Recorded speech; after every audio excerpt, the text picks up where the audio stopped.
my good names are KJJ, and today I'm here with another recipe, food recipe.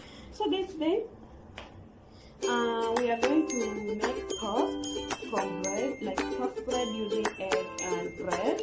So here are my ingredients. So let's start.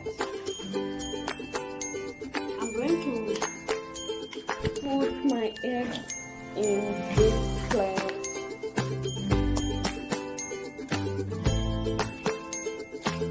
I add salt.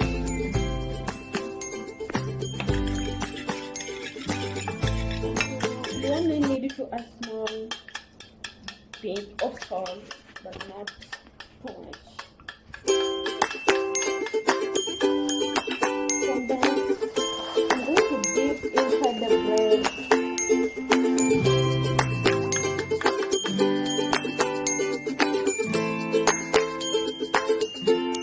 I'm going to dip in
Thank you so much for watching. Remember to subscribe if you have not. Bye bye.